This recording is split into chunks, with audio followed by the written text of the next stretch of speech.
Your favorite amateur hacks are back for another season of the Sneaky Par Show. They're still shitty at golf and clueless in life, but having fun along the way. Over to you guys for... Well, I think a big show tonight. I've been looking forward to this one for a long time. We have with us what do you call yourself, Andy? A sports journalism, a sports writer? What do they call it? I just tend to say that I'm a writer, but yeah, a sports writer. You know. But joining us today is Andy Frye. Is that how you say last name? Yep. Okay. Who is a sports contributor to Forbes. It was written for ESPN.com and Rolling Stone. And he's writing his own book called Sports the Punk Rock Way. Which is an interesting title. So dive a little deeper into what that means and what that book's all about, because that sounds interesting. Well, I'll back up. A couple of years ago, one of my best friends is in the process of, she's going to be a professor of journalism at the University of Colorado. When she was kind of just getting started, I'd never been to Colorado, believe it or not, into my mid 40s. And I thought, well, let me come out and see you. And she's like, yeah, I wanted you to speak my journalism class. You know, they'd be pumped to hear about your sports writing experience. And I think probably the first thing I said was, I didn't go to journalism school. So just putting it out there. And so long before I started writing sort of coherently and consistently, because I know if you have a hobby, you always kind of do it. I always kind of dabbled, and I had a zine back in the 90s when grunge was big, and talking about that after a couple more beers. But yeah, long story short, let's do that now. Chug a beer for us, Andy. That's good. Long story short, didn't go to journalism school, and kind of intended to, but got sort of lost in my late teens, early 20s, about getting a major that was important and doing something that's going to pay off in life, and sort of ended up later in life back where I wanted to be. And I think probably back in about 2009 or so, I started blogging. I don't know if you remember the first time you got a Facebook account and you started, doing everything or nothing with it. Sure. Facebook used to have this thing called Notes. I don't know if it was Facebook Notes or just like the Notes tab, but so what it started as, I think, for most of us, unfortunately, was our high school friends writing 20 things about me, and my favorite color of paint, and my favorite do I like hard or soft shell tacos, or what movie makes me cry, and then you tag 50 friends who you annoy the shit out of, and they either delete you or they respond. So I think I just kind of took that Notes thing as an opportunity to kind of babble about sports. And I'm from Philadelphia originally, so just from what's in the water, you kind of know two things. One, you grew up hating the Dallas Cowboys. Number two, you spar with friends even if you support the same teams as them. So I think it was probably just kind of bored at work and wanting to kind of talk about sports and rabble rousel a little bit. And after a couple of times, a friend of mine says, you should start a blog. And I was like, I think I know what a blog is, but I'm not really sure. So I went to blogger.com and filled out the form and started doing that. And just kind of remind myself, like, I think I'm a good writer. I didn't go to journalism school. I don't know anybody, but nobody cares what I'm doing anyway. So I can do these weekly rants to keep myself sane. So I don't, I worked on the first floor, but so I couldn't really jump out the window, but to kind of keep myself sane from, going postal, as we used to say in the mid 90s. And it just started to become a hobby. Like I would write about kind of whatever was on my mind. I think one of my first blogs was, I'm not a Manchester United fan, but I do like David Beckham. I think he's sort of underrated for what he has done for England a bunch of times, but also for every club he's played for. And he's still good looking. At like, how old is he now? Like 43. And I know, and he's like a supermodel still. It's unbelievable. I don't want to talk about it. Yeah, he's better looking than his wife. It's crazy, but he doesn't eat rice or cereal apparently, and he does crazy things. And I'd seen him play when Real Madrid. He was with Real Madrid, and they came to play where the Fire plays. I guess they played Chivas. And anyway, long story short, I'm in the blazing sun. You talk about having a sunburn, Marty, but I got my face burned off watching this game. And as he's warming up, he's doing this thing where like someone laid out 3 balls and he would kick it in the air, would do this thing, like loop up in the air, like, I don't know, 60 feet in the air, and basically land right where it was. It did that 3 times. I don't know what kind of warm up that is. And I was always impressed with the way he played. So I think when he was, maybe a year later, he was with AC Milan. They're doing this, tour where he He comes to the U.S. and he gets booed by fans who aren't on the same team as same side as him as fans. And I heard a lot of people just kind of say things about it. I was like, well, wait, back up a second. Like, let's talk about how good of a player he is, whether you like him or not. And I just kind of ranted and blogged about it one time. And from there, just kind of got some, pats on the back from friends, like, maybe you should consider doing this. Like, you should become a sports writer. I didn't know what the hell that meant. But, kind of made a deal with myself. Like, if I could get something published in the next 5 years, I would be pretty happy with that. And this is probably fall of 2009, I guess. And I actually blew through that goal in about 18 months, writing my first piece for ESPN about a sport that you've never heard of, and just kind of what's the sport? It's called fistball. Fistball sounds mildly pornographic, but I'd like to play. yeah. I'm sold already. Friday night, Marty. Me and you, Daddy D. Fistball. You go first. But fistball is huge supposedly in Scandinavia and Brazil. And so at the time I'd written one piece. I was trying to write pieces for ESPN Page 2. You probably remember Page 2. Mm-hmm. Yeah, Page 2. I used to be Bill Simmons on Page 2 all the time back in the day. That's my favorite. Yeah. So one of their shtick things was kind of quirky sports stories and or sports that you never heard of that actually are like for real. So somehow, I don't even know how I found this lead, so to speak, but I found that there was actually a Team USA for fistball. And literally it was about 15 guys up in Wisconsin, and then part of some German-American athletic club. And then there's the same thing in Philly, and they constitute Team USA. And being in Chicago here, I just drove. I contacted the international or the U.S. League president, who I think he basically works for the Park District as his day job, and passionate about fistball. And he said, yeah, come on up. We got this, basically like a kind of exhibition thing on this date, and drove up there and shot some video and wrote a 387-word piece that I didn't know whether it was going to get published, but I'm sitting there and at a Cubs game, and actually in I don't know, maybe in July, I guess mid-July, and found out my article got published, and just kind of went from there to kind of the next opportunity, and kept pitching things and kept doing it, and just kind of build it from there. It's pretty good. It's a pretty cool story, because even if you go to school for journalism, it's not necessarily that easy, even when you're studying. You did, and you kind of just doing it as a hobby, and then doing the right thing that you were passionate about and figured it out. It's kind of a good story. Yeah, so I guess my punk rock angle is DIY. I just turned 49, so if I'm a punk, I'm misdressed and purple. You're fine. Even being more of a mod, that what you know about punk originally is that it was very DIY. Think about, like, I was telling a friend this today, like Joan Jett, famous for "I Love Rock and Roll," which is a cover. It's a cover song. A lot of people don't know that. And so she left the Runaways. She couldn't get a record contract, and actually released that single independently, and only sold 10 million copies. Became a worldwide star in 1991. I don't know how that happens, but all the stars aligned, and the energy was there, and the ethic. And I just kind of look at that and think about, like, all the cool opportunities I've gotten in sports, just one to the next and following through. And it's been a fun ride. When's the book coming out? Do you have a date for release yet? Not yet. I'm still going to kind of talking to editors and whatnot. But okay. I think we need to get a firsthand copy of this so we can signed. Signed, Andy. Signed copy. Signed copy from you. We'll come pick it up from your house. I'll pay for it, but I want to sign it. I'll come over with whatever whatever 6-pack Sox fans drink. I get some Modelo's. They did a ton of Modelo's it's great. So how did you? So Andy's written for Rolling Stone, Forbes is one he's interviewed. All these, the list is super impressive of everybody you interviewed.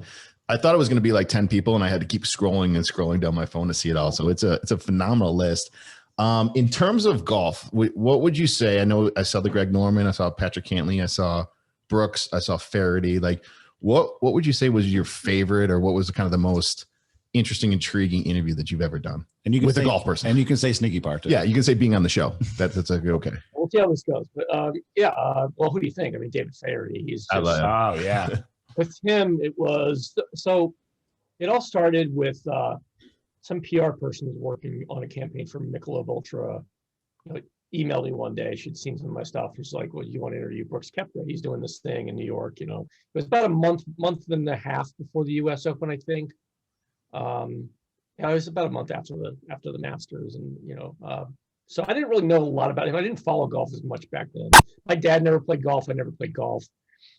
And so I just did a piece on him and, kind of got some other opportunities. And with Faherty, I think by the time I did my 7th or 8th golf interview, I'm like, I want to see, can I get David Faherty? And if so, I want to see what it's like to talk to him. And just contacted a friend who does some PR for NBC. And I was like, well, golf was owned by NBC, Golf Channel. And do you know anybody in your stable who can connect me? And she's like, let me find out, give me a day or so. And long story short, she connected with, I think, the vice president of programming, who's like, yeah, we can hook you up. And they kind of told me that, he's gonna broadcast the US Open for the first time, which, as you know, last year was the first time he did it.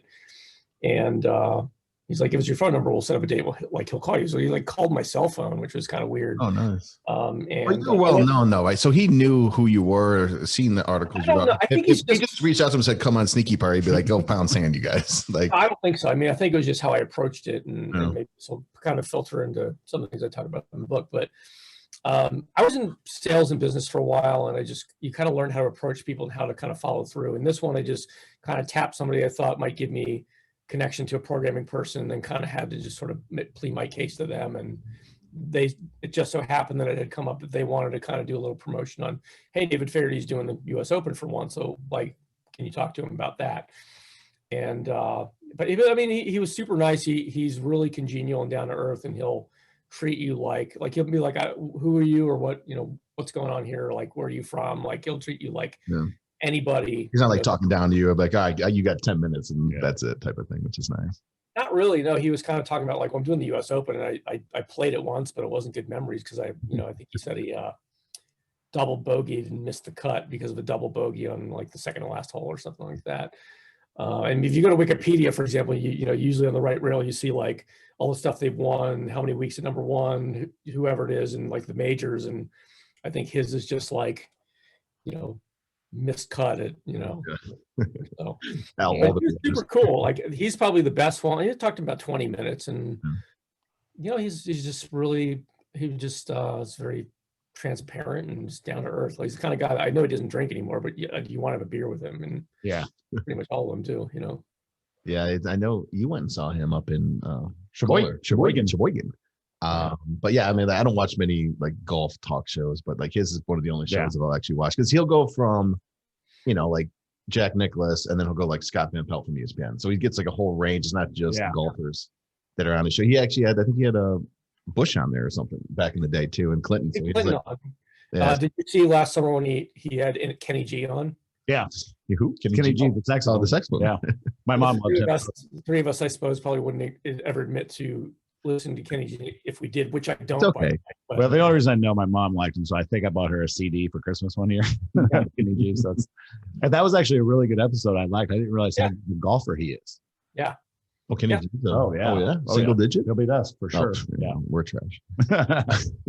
Just the level that he could have a conversation with anybody. I mean, he could talk to somebody who, has nothing in common with them, and you just get that from his personality. So that was probably one of the best ones of all time. Are you still reaching out to people now for interviews, or people that you find intriguing, or are you getting kind of a 50-50 where some people are reaching out to you, or vice versa? How does that all work in your? It kind of depends. I mean, so I do some NFL stories, but my NFL stories don't really tend to get read a lot. I mean, so for example, I did interview Jimmy Johnson, the legendary coach of the Dallas Cowboys before the Super Bowl. Didn't get a lot of reads on it. I'm an Eagles fan, so some of my friends would give me flack about that. But it was great to talk to, and it's just I don't care if one person reads the article. I want to talk to this dude. Yeah. So you haven't been able to get Randall Cunningham on yet? I don't know. I mean, it becomes that, as you guys know, doing a podcast, it's more work than people probably think it is, and you gotta kind of pick and choose which one of the amazing millions of athletes you can talk about or interview or whatever. So I mean, I think this is our 28th podcast, and we sponsor a caddy that's on the Corn Ferry Tour. We had a couple of Corn Ferry Tour players on, but I was more excited for this one, just because we're, like I said, we're in tech sales, so we love the business side of it. Yeah. So like hearing how you got started, like you just reaching out to like the VP of programming for NBC, you know, to get an interview with Faraday is like super, I don't want to say motivating, or just, it's a cool way to say like, hey, you're still in sales. You still have to go out there. You still have to find Yeah. people. You still have to Oh, sell yeah. yourself. They're not just going to come to you at this point. So is this your full-time job, just writing kind of freelance for all these major publications? Yeah, I do some project work too. I mean, I've written about and edited content about groceries for some trade publications, and I've done not recently did some social media for companies kind of like a B2B sort of Guitar Center, and I've done kind of a smattering of things. And I left my last corporate cubicle in Halloween of 2013. Jealous. My last official job in a tower downtown in Chicago was I sold. What company was it? If you can say it, you don't have to if you don't want to. Because it's not, they threw me out at the end of my best sales month ever. Oh God, sounds like, bad. Yeah, so we're gonna pay up your commissions, and we'll gather your stuff up and send it. Like I have all my sports memorabilia, like my baseball, my shitty golf club in the corner, pictures of sports stars. You're like, no, get out. It gives you a key card and get out. So, but from business world, like I got a lot of. I think when you're in sales, as you guys probably know, just surviving when you get started is a huge challenge, and you learn how to get good at things that you're good at now, but seem elemental or throwaway, like following up with people and following up the second or third time to get something that is going to happen, but you got to just kind of badger. What's the number they always say in sales? Like it takes 8 touches before you actually get somebody to respond to some crazy number. Like people quit after like 2 or 3 times, and you got to hit them 8. But Carrie Underwood still hasn't called me back. Yeah, she's thinking about it though. So we're working on it. Andy, talk to us about, so Andy sent us a couple articles that he written, and they were really awesome. Like that Greg Norman one, like I read the whole thing. I thought it was amazing. Talk to us about that interview, and was that like face to face? Was that like over the phone? Like how did that all take place? Because it's very like intriguing, all the content in that. Yeah, well, that was kind of a subsequent interview. So after the Brooks Koepka interview that I did, so probably about 2 years ago now, I got I got to talk to Jason Day and Tony Finau before the U.S. Open, and then an opportunity came up, believe it or not, to I do a little bit of traveling, and I got to go to the Bahamas in December. And you guys are in Chicago, so now cold it can be here in December. Oh, yeah. And got to meet Greg Norman and do it. I was one of 3 journalists that they sort of gave the green light to talk to him. I think one of the guys was like kind of like a minor league golf writer at some publication downstate. I don't remember what it was called. And one was a really old guy with like a bad toupee who brought out his pad and he was writing stuff down. He was going to publish his article in a couple of weeks because he didn't have any digital devices. And I went first. And I think just writing for Forbes, even as a contributor, because I'm not a staffer, But the flip side is the stub for Forbes that I write is kind of more like blogs, so you can choose my stories. I kind of got the sense that they wanted to talk about some of his business ventures and also the upcoming, originally the Korn Ferry Tour event that was there, I guess, a year ago. Oh, yeah, was that his course? I think I read you talking about in the article. Yeah. So, but we talked about golf course design, which is one of the big part of his business. That people think about the shirts and the hats and stuff, but the bigger piece of it is his golf course design. And he knows, a lot about, he knows everything about like different types of trees and soil and rocks and all that. We didn't get into that much, but I wanted to ask him about like, how does, obviously you have a story, but people see you as world famous golfer, and then all of a sudden, of course he's got a clothing line, but you're knee deep in this golf course design thing. So we had that interview, and then, so this is one thing that I do. Sent a thank you note, like the 3 people who set us up. It was like somebody for the resort sandals that he has the golf course at, someone to catch him, and someone who works in his office, his right-hand person. Sent thank you notes, bought some Frangos here, sent them down. So people love it when you send them chocolate and they remember you, they'll remember you. The Marshall Fields Frangos. Yeah. And so literally so the next time I know that I'm going to want to talk to Greg Norman with an extended interview, do a second article, or, talk, get some content for my book, unless they're complete jerks, they're gonna be like, yeah, like we know who you are, and yeah, please, we'll set it up. So for that article you're talking about, I wanted to kind of talk about his mega brand and how he built it, even if we didn't get down to like nuts and bolts and financials, because I'm not really that kind of financial writer. And then he mentioned that he had I think I just was like, who's your all-time favorite, influencer, and how did you get started in golf? Like dumb questions at this level. But he mentioned he had a 27 handicap. So I'm like, that's part of my headline right there, Al. Yeah, sure. Built a mega. He was 27 when you interviewed him? No. I said he had a 27 handicap when he first started. Oh, when he first started. Oh, okay, gotcha. Okay. I mean, when he was like 17, but the story was that he was playing golf, really terrible at it when he was young, and like all of his friends were kind of, accelerating past him skill-wise.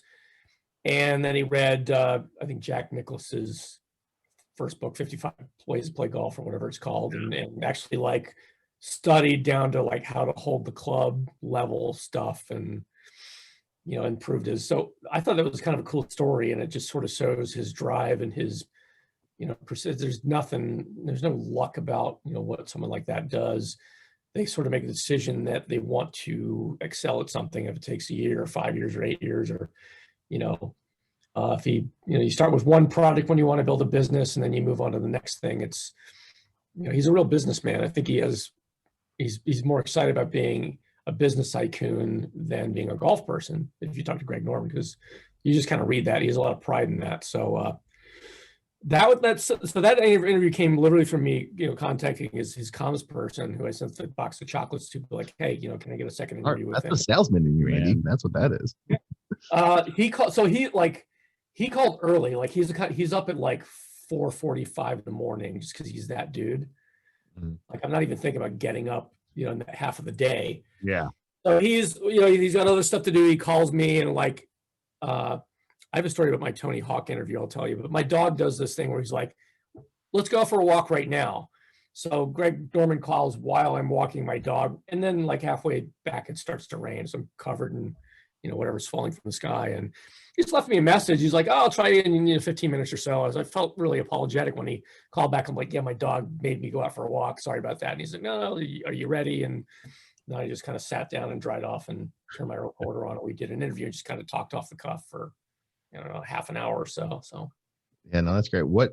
So like in the golf world, like who would you love to interview right now besides Tiger Woods? Like who's kind of like some guy that maybe you've already reached out to, or that you would love to, have an interview like you did with Norman, write it up and, get it, picked up by Forbes or whoever. Well, I think we probably all dream about this. If you could be like, you think about embedded reporters, I think about like, when the Iraq War started, the second one back in 2003 or whatever, all the networks had like their schmo with a helmet, with bombs going on. Like if we could do that where you're interviewing Ricky Fowler or somebody while they're golfing, there's probably about 5 different people. Ricky Fowler, I think he's not playing really well right now, but just because of his style and his attitude, and he seems like a pretty cool dude. And I've interviewed Justin Rose a couple times, and I probably don't need to interview him again, but I'd like to. I just kind of like the way his approach to golf and life, and he's a smart guy. And so my dream would be to play a foursome of golf with him and Justin Timberlake, and maybe somebody who's worse at golf than me, but famous. I would love to be with T-Lake, and of course, we're big NSYNC fans here on the show. Well, I can tell. That was one of our questions we asked our guests: NSYNC or Backstreet Boys? Which one? I think NSYNC probably. Thank you, sir. Welcome. You're welcome back anytime. Just a little tiny, but they don't take themselves as seriously. You can tell that. Right. Yeah. Backstreet got a little like, yeah. Doesn't Timberlake own a course in Memphis? Yeah, he's a big golfer. I think he's a real good golfer too. He lives in Albany, down where Tiger and Justin Rose and all those guys. Like I think he's one of the managing partners of the Albany, whatever the real estate thing in the Bahamas is, where people have 8 million times more money than we do. They're, you buy a place down there. And what are you talking about? Sneaky Par has tons of sponsors that pay us to do this. We are negative.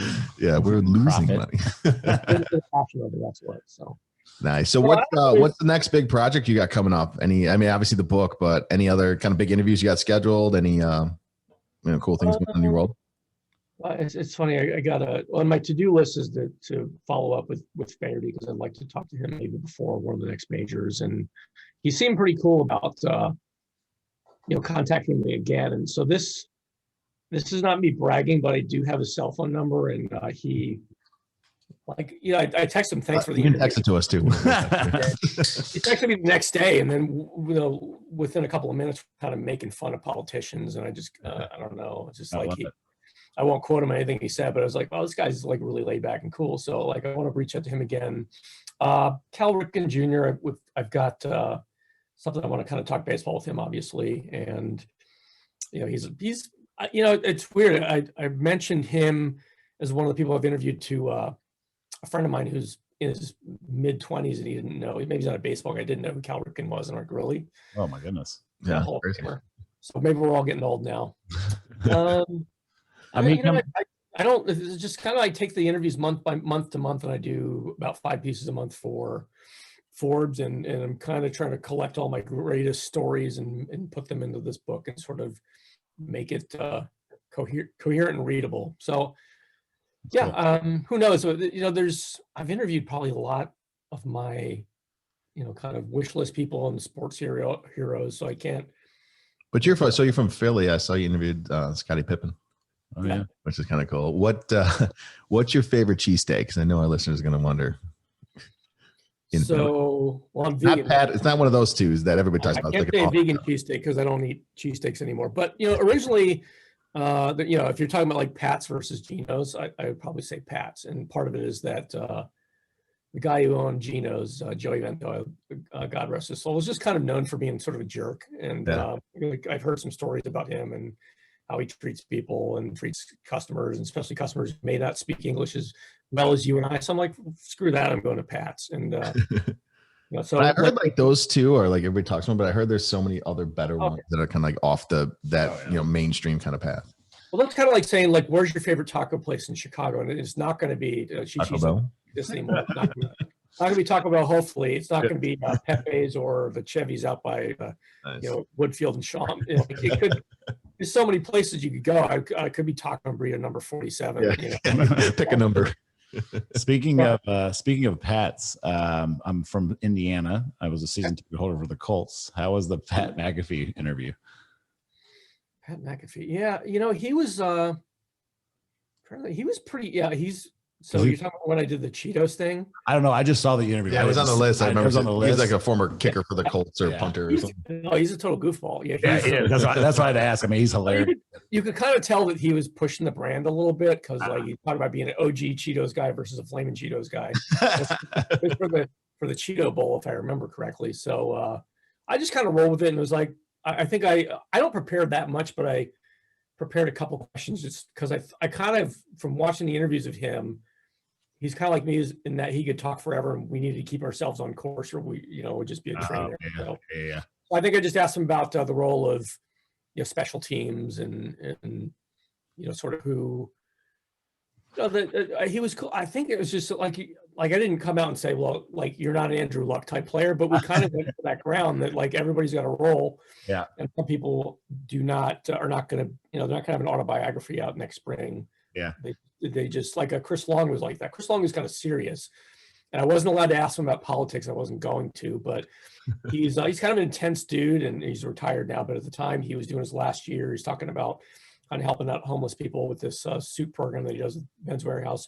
And he mentioned he's a country fan. And so, like, literally we're talking about country music. Like I say, like, I'm not a huge new country fan. I like old George Jones, and everybody likes a little bit of Johnny Cash. And I'm like, you got to check out this artist named Nikki Lane. She's like a young Loretta Lynn. He's like, hold on, let me get a pen. And he's jotting down notes of, you know, a couple bands that I've seen that I think are worthwhile, not being an expert on country, but you know, like the fact that he took my Daddy D over here loves his country, so he knows all about it. You know, so the fact that he took a recommendation from me was kind of an honor. And then, yeah, I don't know whether he ever looked up Nikki Lane, but she's you know, she's got kind of a big following among all the country fans. So check her out if you don't know her. But yeah, that's cool. Did you know her? I heard the name. I don't know. Yeah, interesting. like it. So, what advice would you give for, let's say, young people who are wanting to get into the sports journalism world? Obviously, your story is unique, and you know, you grinded for years. It sounds like, you know, just trying to get your name out there. What would you give advice to the young people who are maybe just in college or just graduated, like looking to kind of get into what you're, because it seems like now, like you're late 40s, that, you know, you're doing what you want to do. Like you enjoy it. You're passionate about it. You're not no, we love selling tech, but still, I mean, like you're doing something you actually enjoy talking to different people. So what would your advice be to some of the young folks that might be listening?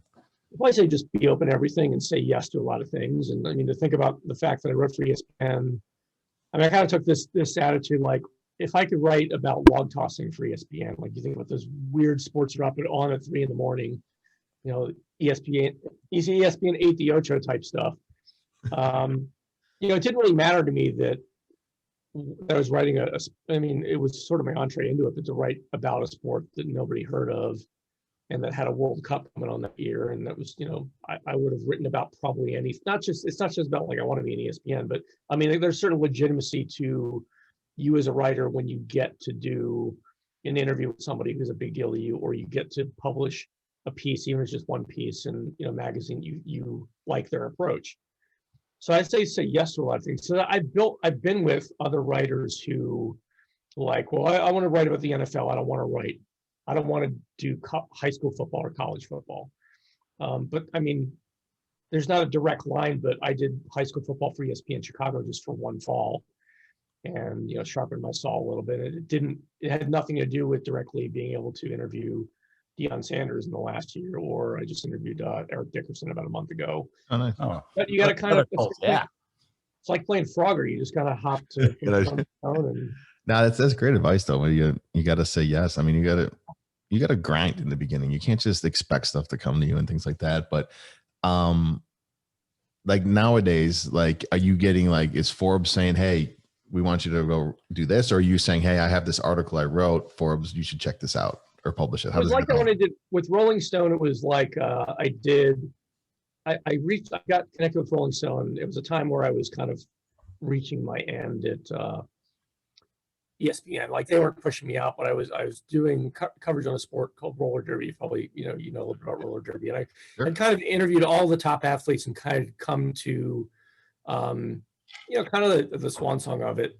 And there was a couple things going on that were just sort of had nothing to do with the sport, that were sort of you know, people were like starting to be nasty and difficult to deal with there. And it kind of pushed me. It's like, well, let's see what else is out there. We can write from ESPN about extreme sports forever. Let's just see. So traded, you know, like every once in a while, some of us sports writers who are freelancers will trade like contacts we have. And I think I just lucked out. We traded contacts with somebody who wanted to write more for ESPN. And I think I mentioned Rolling Stone. I think she had done this person had done one piece for Rolling Stone and was friendly that day. I was like, I think they have a new sports editor. Here's his name and email. And literally like an hour later, this is like a Wednesday morning at 11. I'm like, I don't know who this person is, but I'm going to email Jason, who's the new sports editor at Rolling Stone. And it turns out he was a Cubs fan from Chicago, by the way, which sort of helped out. Oh yeah, exactly. Some common ground. And I pitched him on an idea that was like, he's like, you know, no thanks on this, but let's talk a little further. And then, you know, we talked about a couple things. I pitched some things and they said, no, thank you. And then they came back and said, well, there's this player that you're probably seeing now that Major League Baseball is kind of pushing us to interview him because he's going to be a stud. His name is Francisco Lindor. You want to interview him? I'm like, yeah, sure. Yeah, definitely. Never heard of him. Yeah. So Frankie Lindor, I interviewed him right before the final weekend of the 2016 regular season, when he like basically put the Indians in the playoffs. Like I think he had a sacrifice fly one game, he had a triple one game, he clocked in like 5 RBIs that weekend and shut out Detroit. And so then my timing was just perfect. And then after that, you know, Jason and I were kind of talking about the Cubs getting the World Series, partially in future tense, hopefully, but we threw around some ideas. And, you know, when it happened, it was like, okay, interview this guy or write about relief pitching or whatever. Since I've gotten to Forbes, there's nothing like that. I mean, it really, the rung that I write for operates more as a blog. The rule is I have to stay in my swim lane and do sports. I can't do like a rant about politics or I just talk about cryptocurrency and Forbes. Yeah, exactly. Like, well, with the Julian Edelman story I just did about NFTs, like I actually emailed the editors like, I know this is kind of crypto. I don't really care about the crypto part of it. I want to talk to Julian Edelman. Can you give me a green light on this? And they said, yeah. So I did an interview and we talked about all kinds of stuff with Edelman. But it's on me to find my ideas, and I can write about whatever sports thing I want. And what I found is when I write about athletes that people haven't really heard about, especially recently if they're women race car drivers, people were interested in that. You know, I could interview Tom Brady, and you know, if you Google Tom Brady right now, there's going to be a million articles are going to come up. Yeah. Mine's not even going to register in the top 250, and the noise is going to kind of, you know, I would do that interview. I'd love that, but there's also a lot to be gained from seeking out new stories and talking to people that, you know, are important in sports and maybe not everybody knows about. So, you know, I just kind of cast a wide net, and I get emails almost every day from PR people who are working on this or that with an athlete. And, you know, now I'm saying no thank you to a lot of stuff that just doesn't really fit in what I'm doing. But you get, you know, sometimes also like, you know, a couple, I guess about a year and a half ago, I knew somebody who was working a beverage account, and they had Mike Trout. And I'm just saying, I saw Mike Trout in the commercial. If you want to, like, if he's up for interviews, I'll talk to him. I'd love to. And actually got through the first of my 2 Megan Rapinoe interviews from that, just like hitting the same PR person, like, hey, they available? Hey, are they up doing interviews? Are they doing, you know, like, you got to follow through on that sometimes, and you get what you want sometimes when you do that. Yeah. Shocking how that works, right? If you're actually persistent, you can actually get people to do what you want. I was just sitting there, you made me think about did you see that 60 Minutes episode with that Illinois sports writer, David Kindred? I missed that one actually, but did you watch it? So it was kind of cool because he was ESPN sports writer, did World Series Masters, all Super Bowls, all this stuff, and he's retired. He's an Illinois guy, and now he writes for one of the Central Illinois girls basketball teams. He just writes for free, but he's retired. He lost his wife, but he was just talking about how that basketball team in mid Central Illinois is his family now, and he goes there, and I think they pay him with a bag of M&Ms or something. Yeah, every game. The 60 Minutes episode is really cool about journalism and sports and everything. You just kind of remind me of all the stories you're talking about and doing what you want. Like, I was curious about what happened to Sean Jensen, because I know somebody who knows him, and I was like, who is Sean Jensen? We don't. So he used to write for, I guess, the Tribune about football. It was going back like 10, 15 years. Like, he was in the papers every day with his column, as much as Rick Tellender and Rick Morrissey. And it's like, whatever happened to Sean Jensen? And so I typed in, and he comes up on LinkedIn as like a professor of journalism at University of Minnesota. I haven't heard his name. Like, I don't know why I was thinking about him. I knew he was from Minnesota, and I knew he's a football guy, and he wrote about football for, 20 years, and, moved back up yonder, I guess. So do you play a lot of golf? Play a little bit of golf. I didn't like play golf. I swing the club here and there. That's all we ask for right there. That's all we care about. So I'm only 5'7". I've got I've got kind of short, bulky arms. So like driving is never going to be something I'm going to be able to do. I can't get but your bench press is probably up the charts. I can't get the club back there, but I can hit it pretty straight and forward with my 8-iron, and I just kind of work on a little bit more on what I do. I go to driving range. I don't know why I like playing with the pitching wedge so much. It's just kind of fun. And then, I kind of ignore the stuff that I'm not really good at. Yeah, that's smart. Smart. Now, would you prefer to keep staying a freelancer, or would you maybe, if Forbes is like, hey, why don't you come work for us as, I don't know what they call it in the industry, but what would be your preference? So here's the thing. I don't go through life expecting that's going to happen. When I was freelancing for ESPN all those years, I'd have kind of connect with other people who were doing the same thing. And, some of them, like I've got a friend named Colin Bain out in Colorado who basically wrote for the Dew Tour for a while, and then he got poached.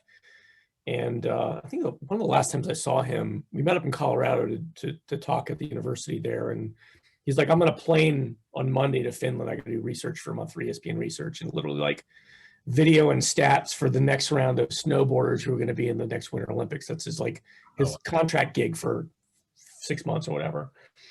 I don't get stuff like that, but it's I don't go through life expecting like I'm going to get a call from ESPN for a full-time gig, or that Forbes is remotely interested in putting me on as a staffer, because it's not like I get 100,000 reads an article. I do some cool stuff, but a lot of people do cool stuff. So, yes and no. It's kind of like, again, say yes to things and keep your options open, and we'll see what happens. But I like that attitude. Yeah. What's a good viewer if you read a blog in Forbes, like the Greg Norman article? Like, what's a good number of views, or how do they judge if that article is successful or not? For me, if I get a couple thousand views, like I think that second one I wrote at Greg Norman got like 6,500 views, and when it first came out, and Part of it was Greg or someone on his team put it out on his Facebook and his Twitter. And actually the first article I wrote, they reblogged, and so it's on his website, kind of on their, letterhead, so to speak. And then a link at the bottom saying you read the original story by Andy Frye here.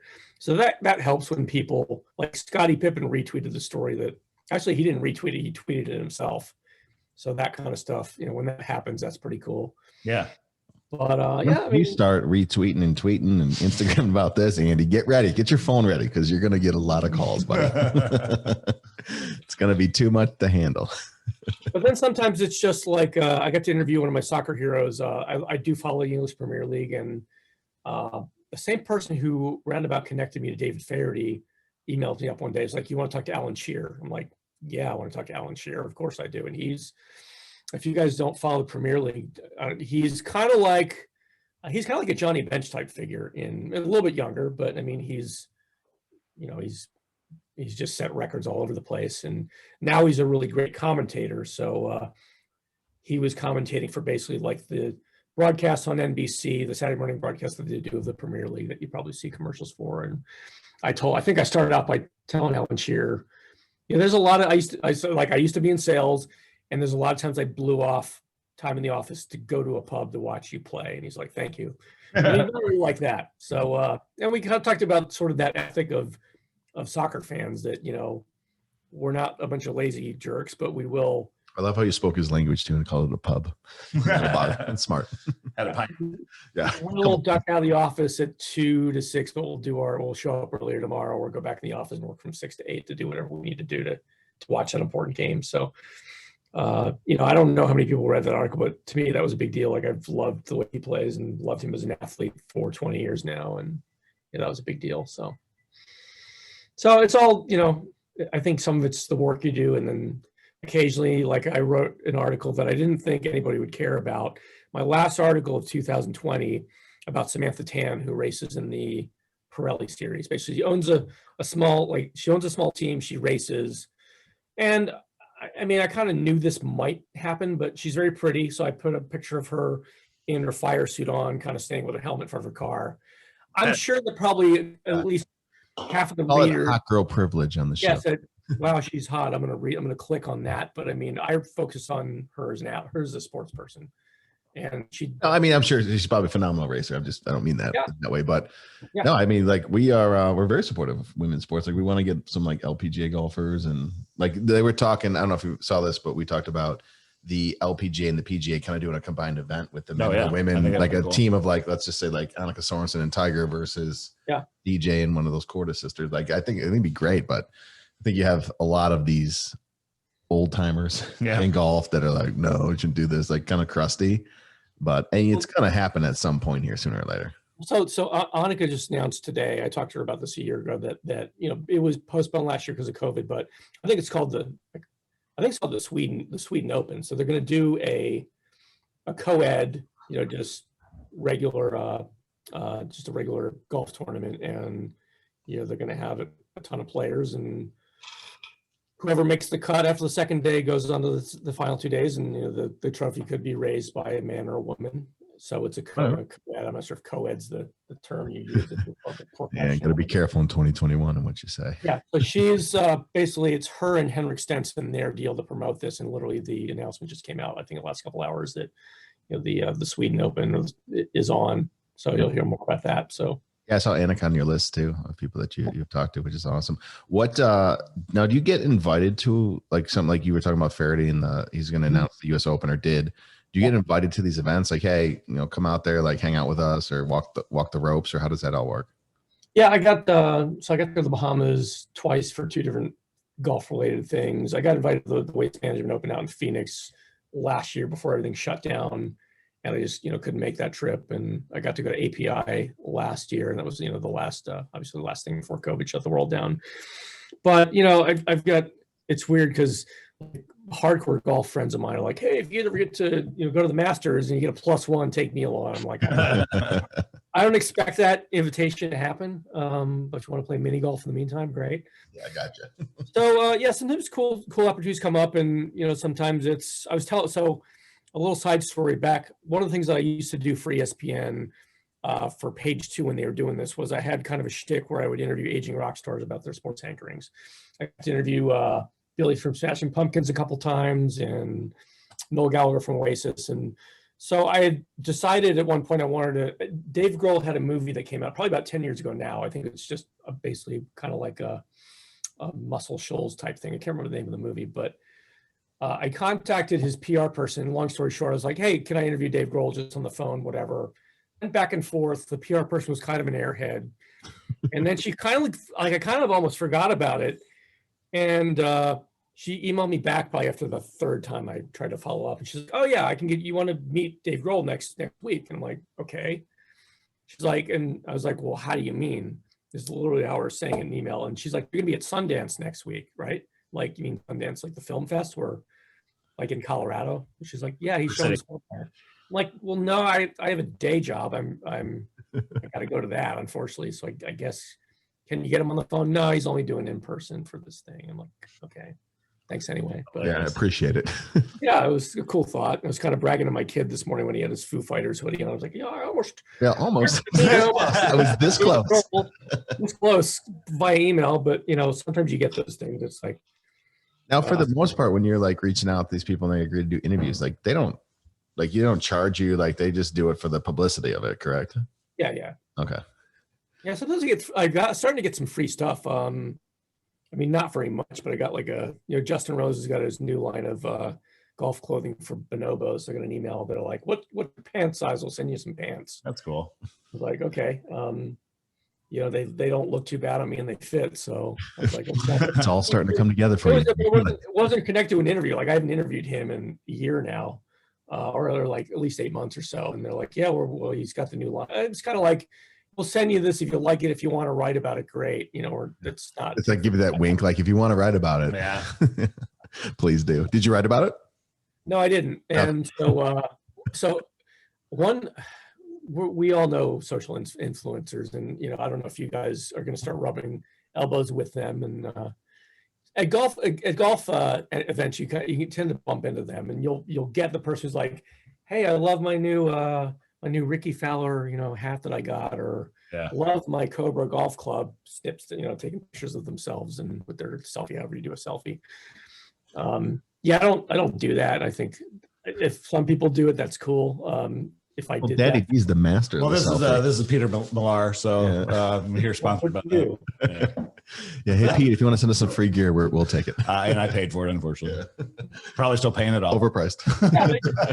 There's something to be said about paying for stuff you like, but like Forbes is very particular about, like obviously their business magazine, they want to hear about, if Shaq's going to open up another Waffle House tomorrow, they want to, it's fine to talk about that, but you're not going to put a coupon in your article, or they're going to, you just got to use common sense, I think. Oh, I mean, you can write about the Sneaky Part team, like a couple of tech sales guys who have no idea what they're doing. Yeah. And I can show you the QuickBooks, what is it? The cash flow statement. It's not pretty, but you can talk about that from Forbes. Like, hey, how some 40-somes started a podcast. Because listen, the podcast is for the young man, right? We're talking like teenagers these days. And like, you don't really see many, like, I think guys our age. There's another guy who's on our show all the time, but his kid has soccer, so he can't make Thursday nights anymore. And we realized real quick that nobody wants to listen to us, but we really do shine when we have people like you on. That people our guests really are interested in. We are not interesting. You are interesting. So we know what we got to do. Yeah, we know. So you watched, I'm guessing you watched the Masters this weekend. Who did you? I'm curious, as guys who are more hardcore into golf than I am, like, who are you rooting for? If you could admit it, who did you want to see like not make the cut? Because I'm sure that a lot of the world was saying Patrick Reed's still in it. Damn it. Yeah. I mean, I was rooting for Jordan just because, for a gambling problem that I have. That was part of it, but he played so well. He's coming back, and I just, he's won the Masters before. So in my mind, I thought, and I put more money than I ever put on any golfer because you actually shouldn't bet on golf, period. It's almost impossible. Very difficult. And I put money on it, and he, the whole weekend, he was kind of there where he did until Sunday. He's just hanging around. Yeah. I'm like, you know what? He's up there. And even Vegas gave him the best odds, I think, Saturday night. Yeah. But I wanted Jordan to win. Matsuyama, he played well. He deserved to win. So, it was an awesome Masters to watch. Andy, know who you need to interview next in the golf world? Just for me on the show. Okay. Lexi Thompson. Patrick Reed. Patrick Reed. Can you get to Patrick Reed? Because he's a villain. So a lot of people hate Patrick Reed. They think he's a cheater. I'm a big fan. So if you can get Patrick Reed, I will, whatever. I'll put the lights on. I'll hold the boom up, whatever you guys got to do. I will be there with you, Patrick Reed.